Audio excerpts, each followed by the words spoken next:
Selamat pagi Bapak Ibu Saudara yang dikasihi Tuhan.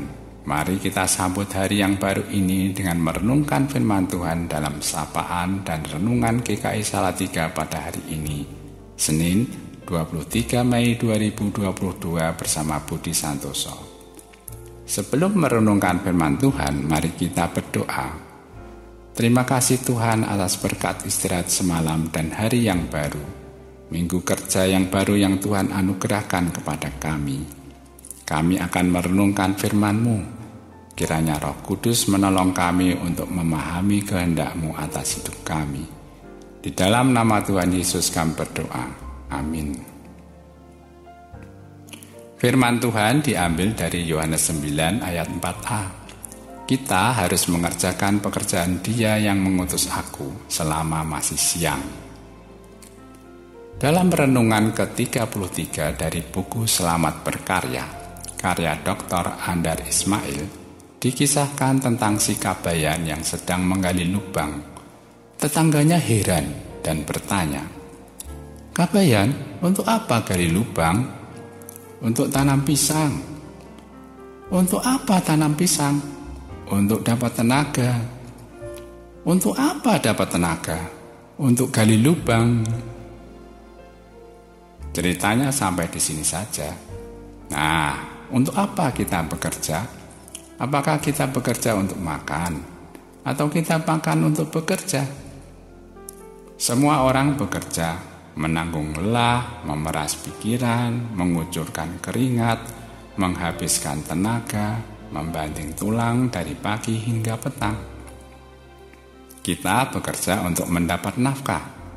Tetapi apakah hanya sesempit itu tujuan bekerja? Masakan hidup ini hanya bertujuan untuk mencari nafkah? Tidak, bukan? Kita tentu mendengar istilah tentang kerja bakti, kerja sosial.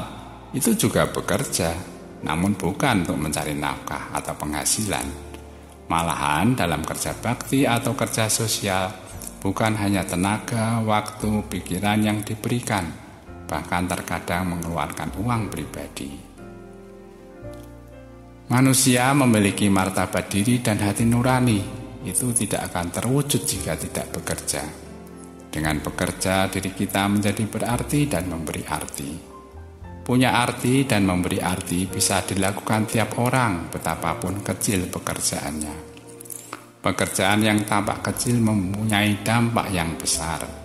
Yang diperbuat seorang penjaga pintu perlintasan kereta api bukan sekedar menjaga sebuah pintu perlintasan, melainkan menjaga puluhan nyawa manusia.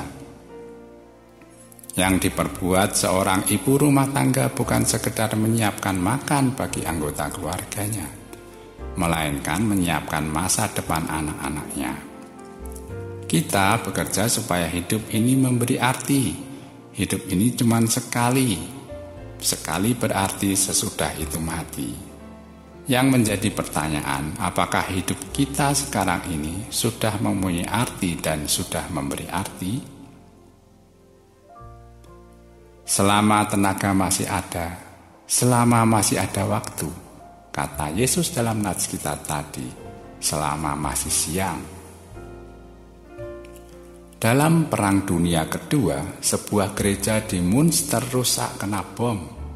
Patung Kristus di situ juga rusak. Kedua lengan patung itu putus. Tinggallah patung Kristus itu berdiri di situ tanpa lengan. Kemudian di bawah patung itu orang memasang tulisan, "Aku tidak punya tangan selain kamu, kamulah tanganku." Seperti puisi yang ditulis oleh Ang Tek Kun berjudul "Yesus tak punya tangan lagi." Demikian. Yesus tak punya tangan lagi, setiap kitalah tangannya. Karena itu, ingatlah selalu hal ini sebelum kita bertindak lebih jauh.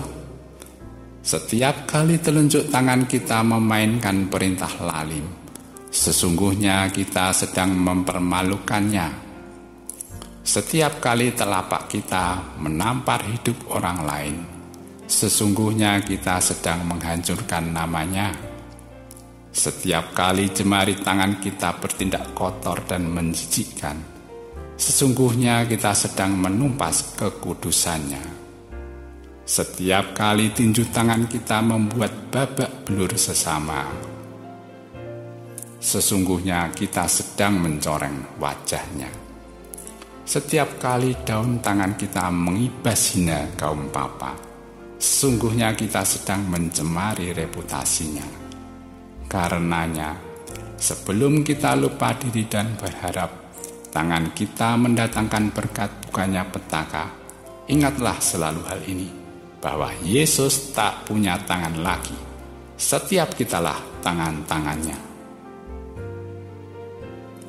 Mari Bapak, Ibu, Saudara kita berdoa. Terima kasih Tuhan, karena kami dipercaya untuk menjadi perpanjangan tangan-Mu. Tolong kami untuk selalu ingat dalam tiap kerja yang kami lakukan, dimanapun kami Kau tempatkan, untuk menjadi berkat buat sesama dan demi kemuliaan nama-Mu. Kiranya Roh Kudus membimbing kami, hati yang peka untuk mengenal kehendak-Mu. Di dalam nama Tuhan Yesus kami berdoa. Amin.